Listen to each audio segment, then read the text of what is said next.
Part 1. The message. Marcus Chun was sitting alone in his small room on Station 47 when the message arrived. The room was not much to look at. A bed that folded into the wall. A small desk with a computer screen. A window that showed the endless black of space and the distant blue glow of a nebula. It was home, or at least the closest thing to home that Marcus had known in many years. He was 30 years old now. A cargo hauler by trade. He spent his days moving boxes and containers from one ship to another, loading and unloading goods that traveled across the galaxy. It was honest work. Hard work. The kind of work that made his muscles ache at the end of each shift, but also made him feel useful. The message light blinked on his computer screen. Marcus wiped the sweat from his face and sat down. He expected it to be from his supervisor, maybe asking him to take an extra shift. Or perhaps from one of his few friends on the station, wanting to grab a drink at the cantina. But the sender name made his heart jump. It was from his parents. His Vel'Korath parents. Marcus had not heard from them in almost 8 months. This was not unusual. The Vel'Korath were not an emotional species, at least not in the way humans understood emotion.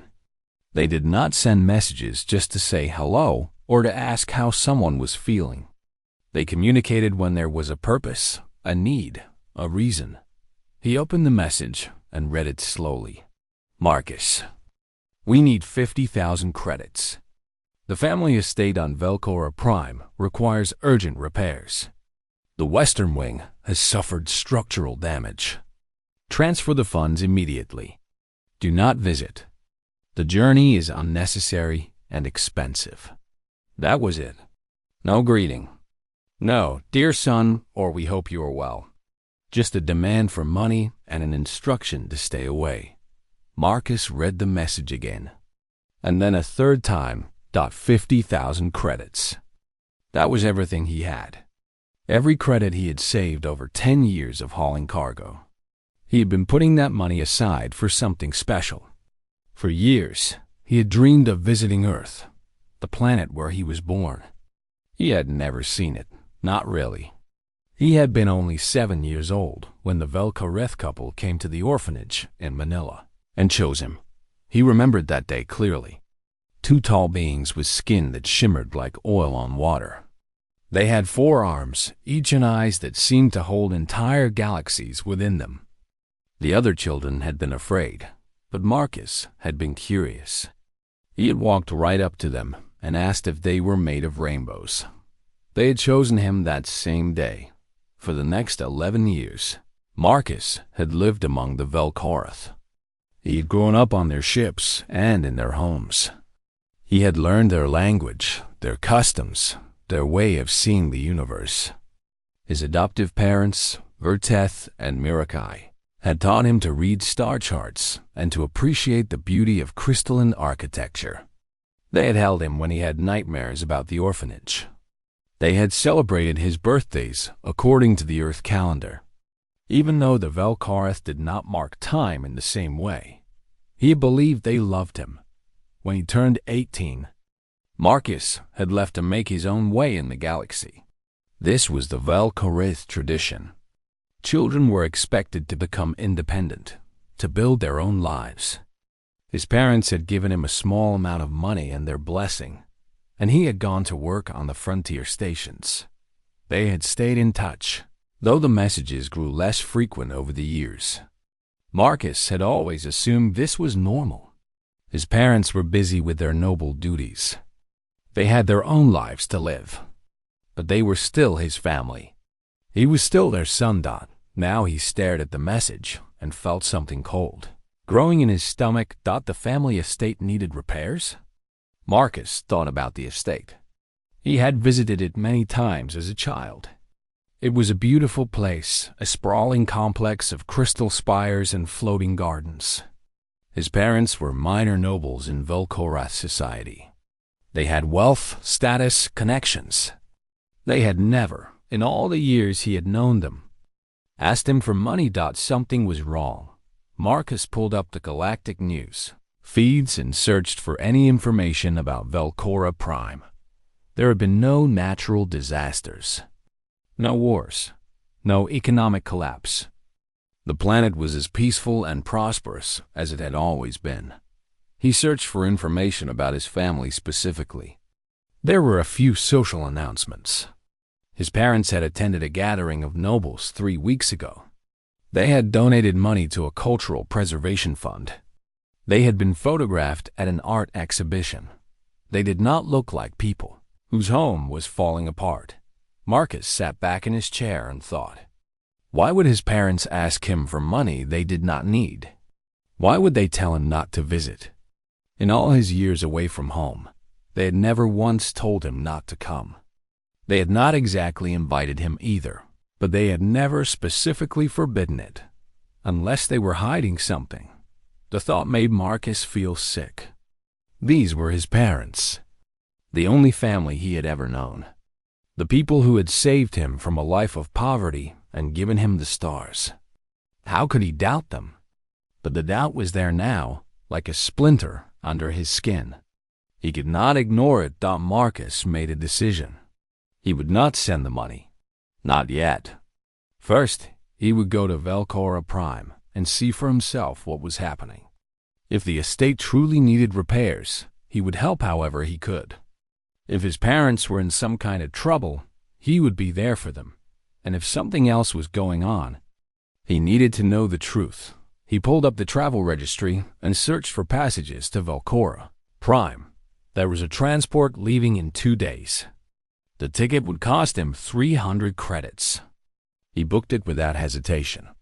Then he sat for a long time in the darkness of his small room, looking out at the stars. Somewhere out there was the planet where he had grown up. Somewhere out there were the beings who had raised him. He thought about sending a message to tell them he was coming. His finger hovered over the keyboard for several minutes. In the end, he decided not to. If his parents were hiding something, a warning would only give them time to prepare. He would arrive unannounced. He would see the truth for himself. Marcus Chen did not sleep well that night. In his dreams, he was 7 years old again, standing in the orphanage courtyard, watching 2 shimmering figures approach. But this time, when they got close, their faces were blank, empty. They looked at him not with love, but with the cold calculation of someone examining a product on a shelf. He woke up in a cold sweat, the dream fading but the feeling of dread remaining. 2 more days until he had his answers. 2 more days until everything changed. Part 2. The Homecoming. The transport ship dropped out of hyperspace above Velcora Prime, and Marcus pressed his face against the small window like he was a child again. The planet hung in the darkness like a jewel. Its surface was mostly water, but the land masses glowed with the soft light of 1,000 cities. The atmosphere had a purple tint that made everything look like it was wrapped in twilight.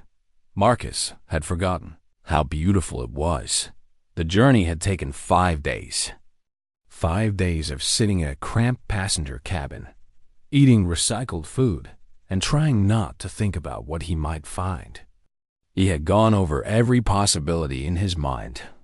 Maybe his parents really did need the money. Maybe they had made some bad investments. Maybe they were in debt to someone dangerous. Maybe he was worrying about nothing. But the cold feeling in his stomach had not gone away. The transport landed at the main spaceport in the capital city. Marcus gathered his small bag of belongings and walked down the ramp into the Velcorath world. The air hit him first. It was thicker than station air, richer, with a faint taste of copper that he remembered from his childhood.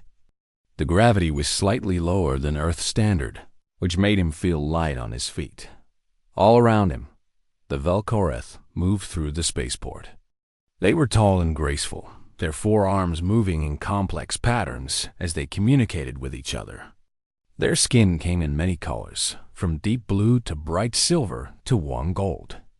Marcus had always thought they were the most beautiful beings in the galaxy. He had also always felt like an outsider among them. As a child, he had tried so hard to fit in. He had learned to speak their language without an accent. He had studied their history and their art. He had practiced the arm movements that were so important to their social interactions. But no matter how hard he tried, he was still human.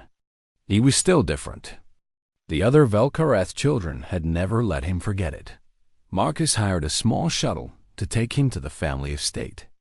It was located in the hills outside the capital, about an hour's flight away. As the shuttle rose above the city, Marcus looked down at the crystalline spires and the bioluminescent gardens. The Velkareth built their cities like works of art. Every building was designed to catch the light in beautiful ways. Every street was lined with plants that glowed softly in the perpetual twilight. The shuttle flew over forests that sparkled with their own inner light. Rivers that flowed with water so clear you could see the bottom from the air. Mountains that rose in perfect geometric shapes, as if they had been sculpted by giant hands. And then, in the distance, Marcus saw the family estate. His breath caught in his throat. The estate was not in disrepair. It was not damaged. It was not falling apart. Instead, it looked better than he had ever seen it.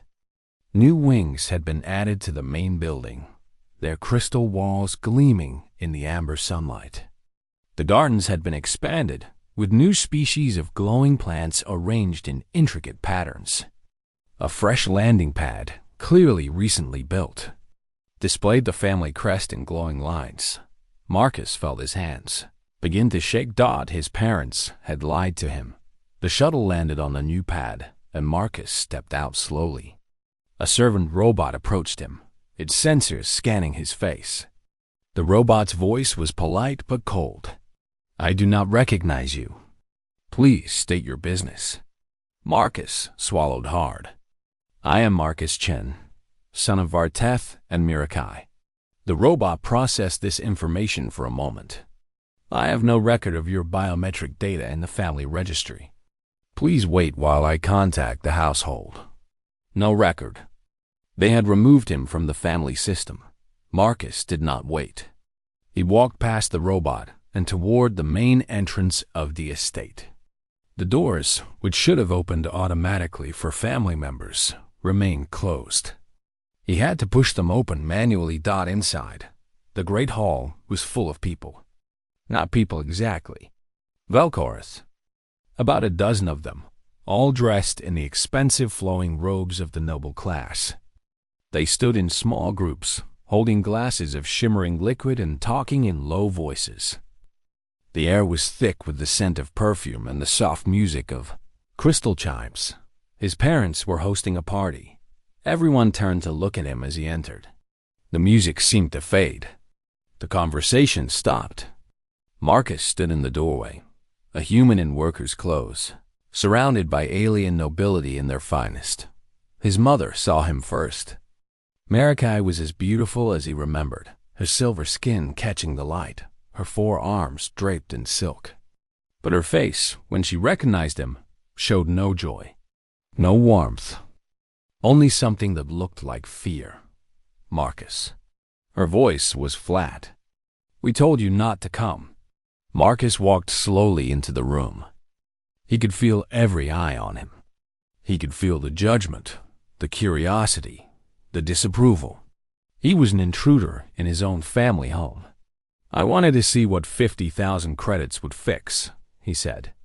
His voice was steady, even though his heart was pounding. He looked around at the gleaming walls, the expensive decorations, the well-dressed guests. "Everything seems to be working fine." His father stepped forward. Varteth was taller than Marcus remembered, his blue skin darker with age, his 4 arms held stiffly at his sides. The secondary arms twitched slightly, a movement that Marcus knew well. It meant extreme discomfort. It meant his father was hiding something. "This is not appropriate," Varteth said. "We have guests. This is not the time or place for family discussions." "Then when is the right time?" Marcus asked.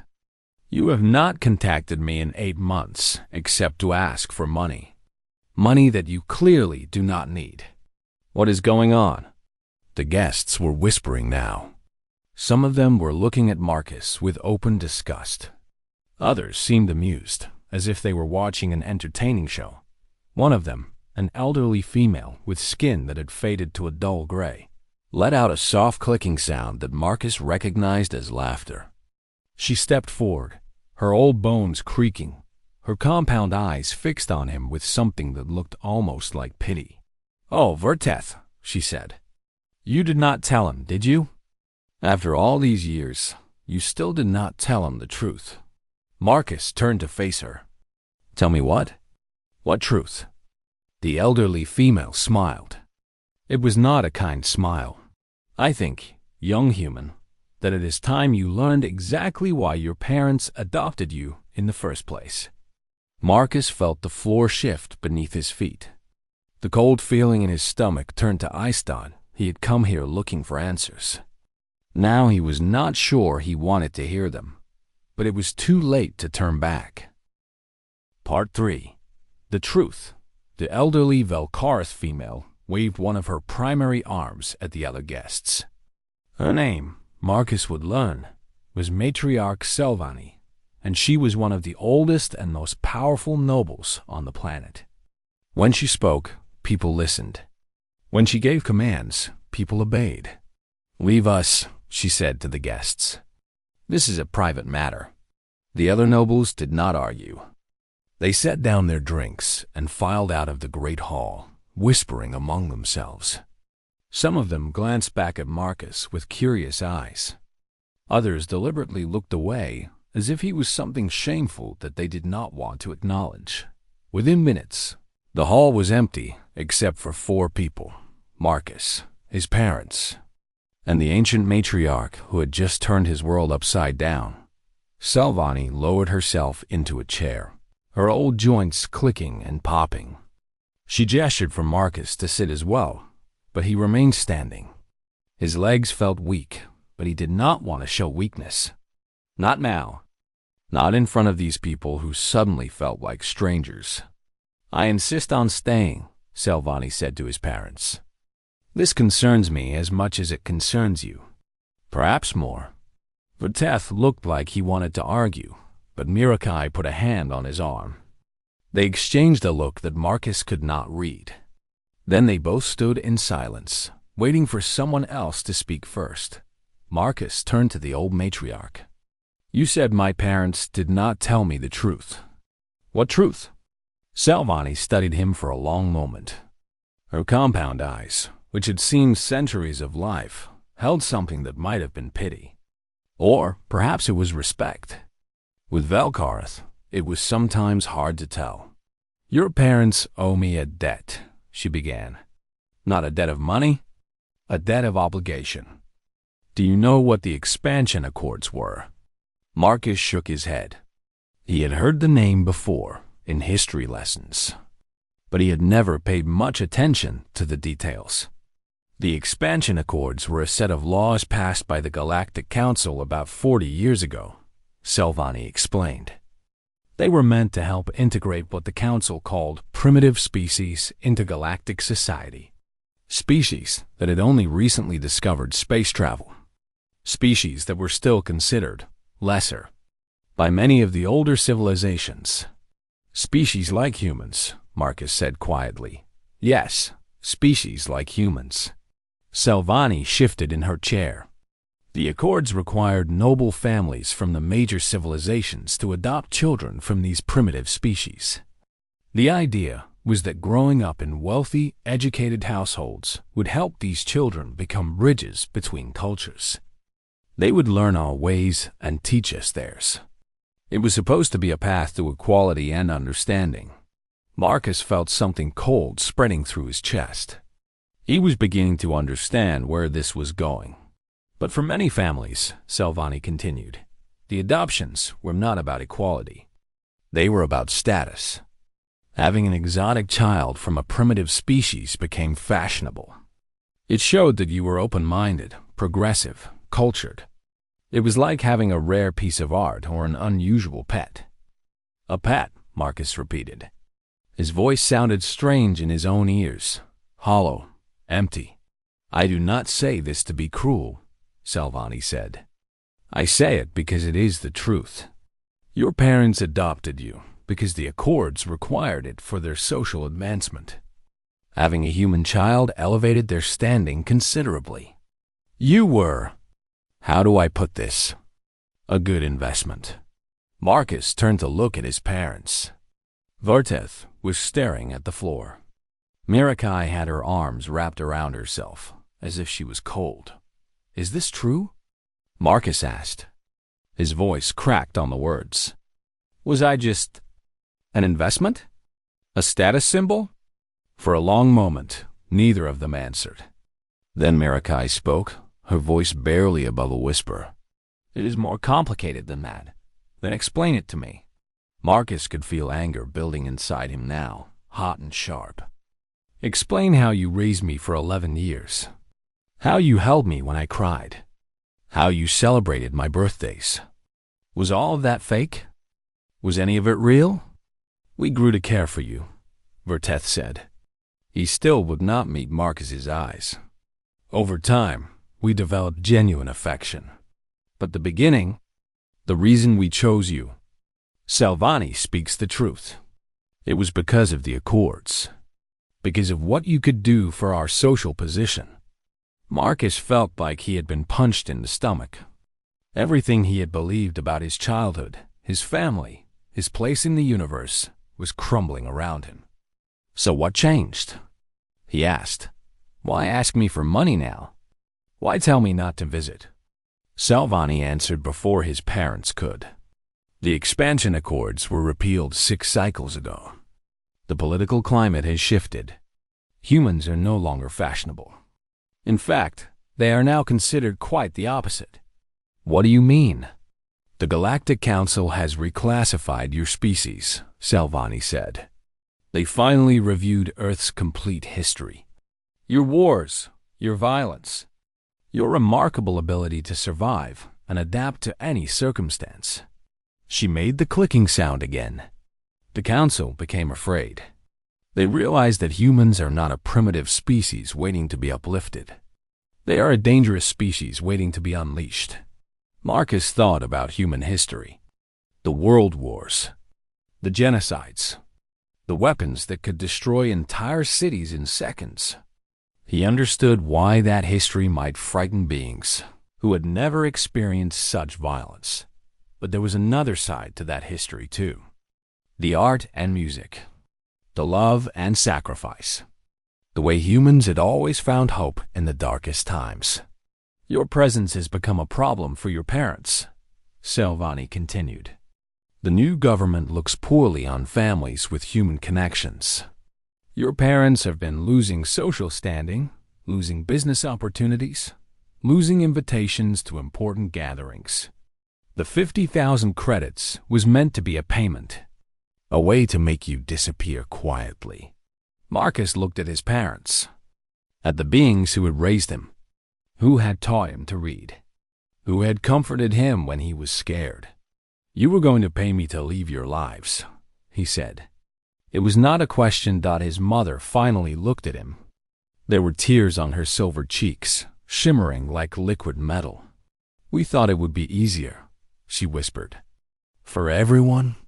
We thought if you had enough money, you could build a good life somewhere else. Somewhere far away from us. Easier for who? Marcus asked. Easier for you. Not easier for me.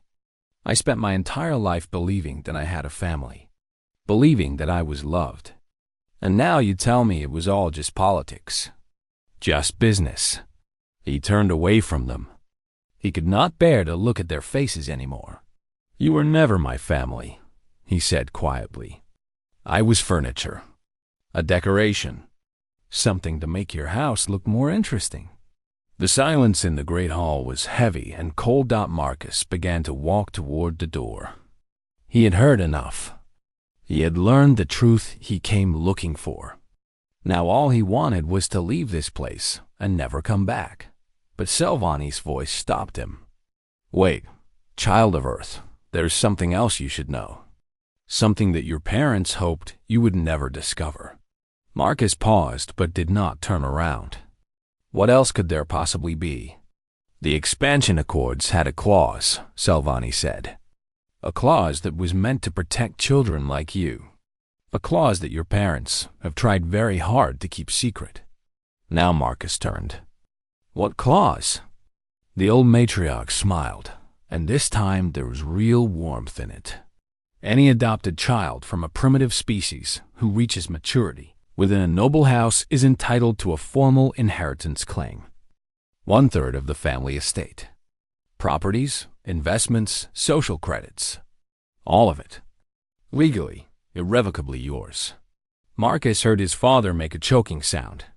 His mother's hands flew to her mouth. I wrote those accords, Salvani said. I know exactly what they say, and I am prepared to help you claim what is rightfully yours. The universe shifted once again. Marcus looked at his parents, at their fear, at their desperation, and for the first time since arriving on Velcora Prime, he smiled. Part 4.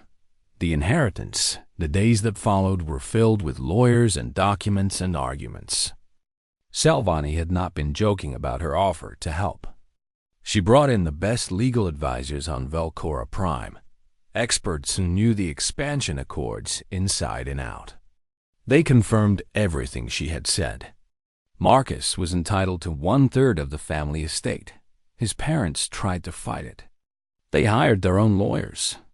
They made arguments about the accords being repealed, about Marcus leaving the household at 18, about 100 other technical details. But the law was clear. The inheritance clause was written in language that could not be twisted or misinterpreted. Marcus had rights, and those rights had to be honored. During this time, Marcus stayed at a small hotel in the capital city. He could not bring himself to stay at the family estate, and his parents certainly did not invite him. Every morning, he would wake up and spend a few hours looking out at the crystalline city, thinking about everything that had happened.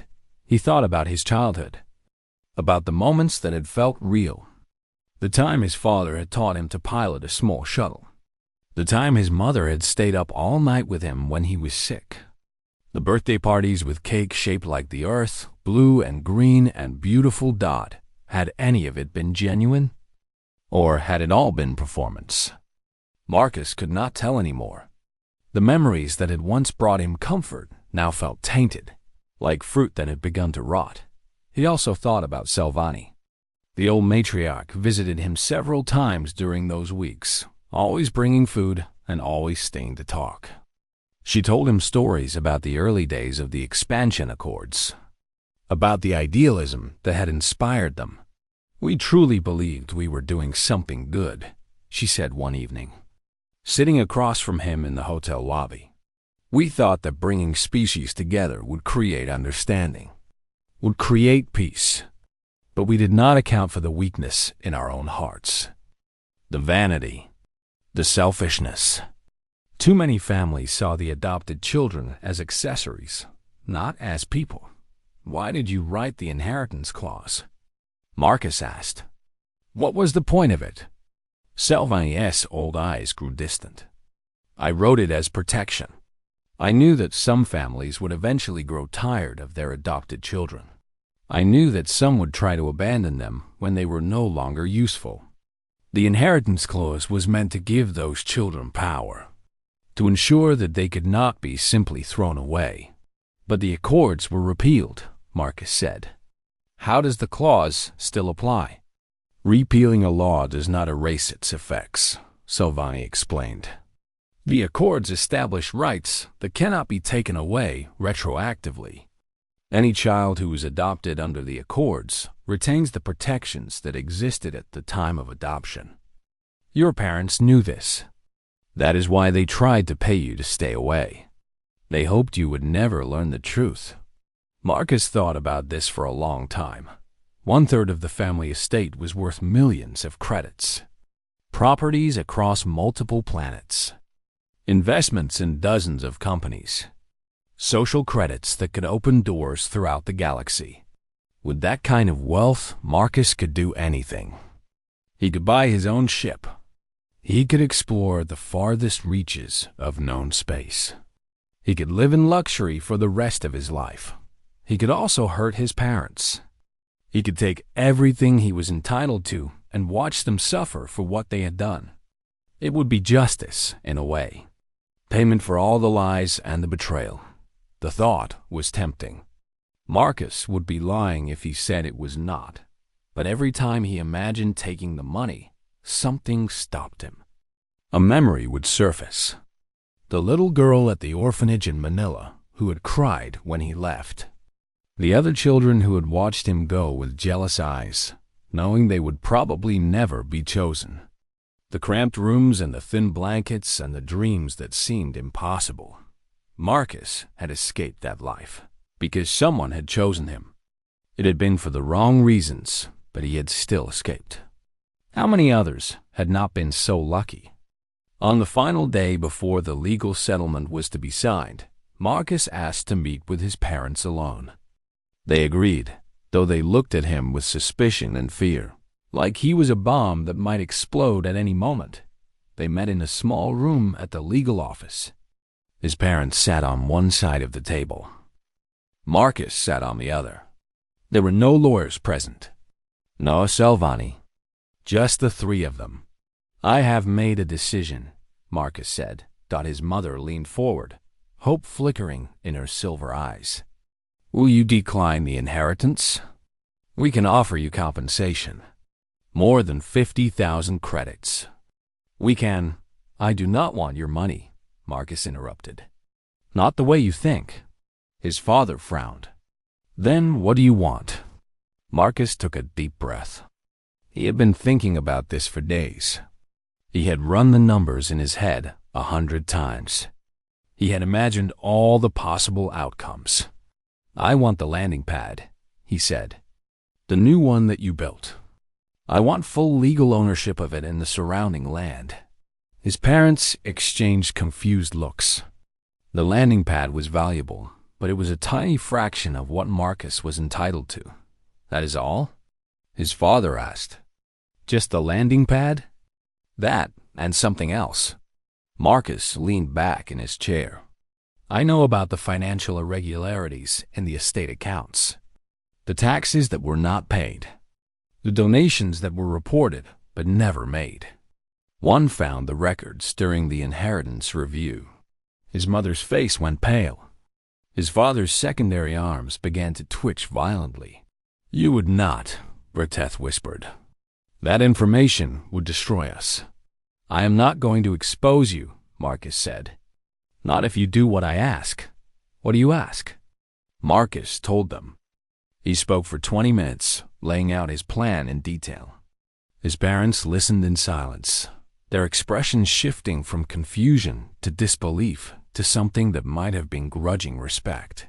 When he finished, his mother shook her head slowly. "You would give up millions of credits for this.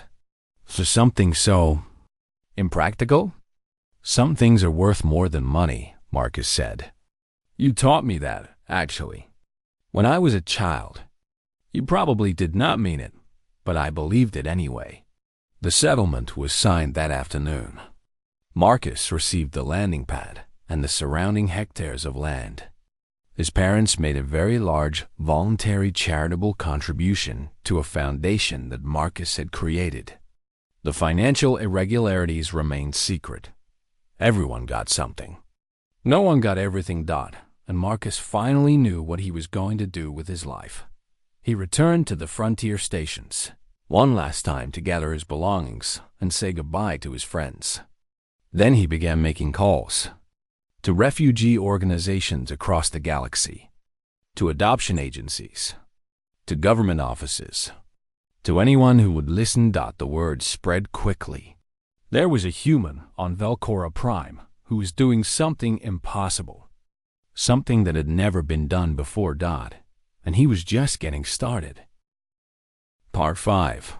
The return 6 months later. The first ship landed on Marcus Chun's landing pad. It was not a cargo ship or a passenger transport. It was a refugee vessel, old and battered, but still capable of traveling between the stars. And inside that vessel were 300 human children from orphanages across Earth. Marcus stood on the landing pad and watched the doors open. The children came down the ramp slowly, their eyes wide with wonder and fear. Many of them had never been off Earth before. Some of them had never been outside their home cities. And now here they were, standing on an alien world, surrounded by crystalline spires and bioluminescent forests. A little girl, maybe 7 years old, walked up to Marcus and tugged on his sleeve. She had dark hair and dark eyes, and she reminded him so much of himself at that age that it made his heart ache. "Is this real?" she asked in a small voice. "Are we really on another planet?" Marcus knelt down so that he was at her eye level. "It is real," he said. "And this is your home now, for as long as you want it to be." The girl looked around at the alien landscape, at the purple sky and the shimmering plants and the distant mountains. Then she smiled, and it was the most beautiful thing Marcus had ever seen. Getting to this point had not been easy. The Velkarth Council had tried to stop him at every turn. They had cited security concerns. They had claimed that bringing so many humans to the planet would cause cultural contamination. They had invented bureaucratic obstacles that seemed designed only to frustrate and delay. But Marcus had not given up. He had learned a lot in his years as a cargo hauler. He had learned patience. He had learned persistence. He had learned that sometimes the only way to get through a wall was to keep pushing until something gave way. He had also learned that he was not alone. Selvani had become his greatest ally. The old matriarch used her considerable influence to pressure the council, to navigate the political complications, to find solutions that seemed impossible. She believed in what Marcus was trying to do, and her support opened doors that would have otherwise remained closed. But the real surprise had come from elsewhere. It turned out that humans were not the only species that had been adopted under the expansion accords. There were thousands of others across the galaxy. Children from dozens of so-called primitive species who had been taken into noble houses and then discarded. When they were no longer useful, Marcus had found them. He had reached out to them. He had told them his story and asked them to join his cause. And they had come. Beings of all shapes and sizes, united by their shared experience of being treated as something less than a person. Together, they had formed a coalition. They had hired lawyers. They had lobbied politicians. They had given interviews to news organizations. They had forced the galaxy to confront the ugly truth about what the expansion accords had really meant for the children who were supposed to benefit from them. The council had eventually been forced to compromise. They could not completely undo the damage, but they could allow Marcus to create his sanctuary. A place where orphan children from Earth and other worlds could come to live, to learn, to grow up knowing that they were valued for who they were, not what they could provide. Now Marcus watched as caregivers guided the children toward the buildings he had constructed. Simple structures, nothing like the grand estates of the Velkarth nobles, but clean and safe and full of light. There were classrooms and dormitories and a medical center. There were gardens where the children could play and learn about the alien plants. There was a kitchen where human food would be served alongside dishes from a dozen other cultures. It was not perfect. It was just a beginning, but it was real, and it was his. Selvani came to stand beside him. She had aged visibly in the past 6 months, her skin fading to a pale gray, her movements slower than before. But her eyes were still sharp, still full of intelligence and curiosity. "You could have been rich," she said, watching the children explore their new home. "You could have made your parents suffer for what they did to you." "They are already suffering," Marcus replied. He nodded toward a holoscreen on a nearby building. His father's face was displayed there, beneath a headline about the family's generous charitable contributions to the sanctuary. The donations had not been voluntary, of course. They were the price of Marcus's silence about those financial irregularities. But the public did not need to know that. Watching their money go to help humans must be torture for them, Marcus continued. Their social standing is ruined. Their reputation is in pieces. And they have to smile and pretend it was all their idea. Selvani made a clicking sound that might have been laughter. You humans have a talent for creative punishment. We also have a talent for turning bad situations into good ones. Marcus watched the little girl from earlier running through the garden, chasing a glowing butterfly. They wanted to buy me off for 50,000 credits. I decided to spend it on something worthwhile. This cost far more than 50,000 credits, Selvani observed. Yes, but it is worth far more too. A chime sounded from Marcus's communication device. He checked it and smiled. Another ship was approaching. More children. More futures waiting to be written. Your species is remarkable, Selvani said. The council classified you as dangerous. They said your history of violence made you a threat. But they missed something important. What is that? The violence in your history is not what defines you. It is what you do after the violence. The way you rebuild. The way you take your pain and transform it into purpose. She turned to look at him with her ancient eyes. Other species would have sought revenge. They would have tried to destroy those who hurt them. But you took your anger and used it to create something beautiful. Marcus thought about this. He thought about all the humans throughout history who had faced terrible circumstances and somehow found the strength to make things better. The survivors of wars who had built new nations. The victims of injustice who had become champions of equality. The orphan children who had grown up to give other children the love they themselves had never received. It was not that humans did not feel anger or pain or the desire for revenge. They felt all of those things deeply. But somewhere along the way, they had learned that destruction was not the only response to suffering. That building something new could be more powerful than tearing something down. That is the human way, Marcus said finally. We do not forget what was done to us. But we do not let it destroy us either. We take the broken pieces and we build something better. Above them, the second ship broke through the purple clouds. More children. More hope. More proof that the galaxy's definition of primitive needed serious revision. The Velkoroth had thought they were adopting a pet. A decoration. A status symbol that would make them look good at parties. Instead, they had raised a human. And humans, as the galaxy was beginning to learn, were much more than they appeared. Marcus Chun looked up at the ship descending toward his landing pad. He thought about the scared little boy who had stood in an orphanage courtyard 30 years ago, watching two alien beings approach.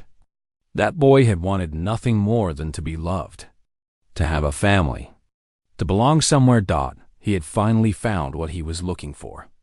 Not in the beings who had adopted him, but in the purpose he had discovered. In the children who needed him.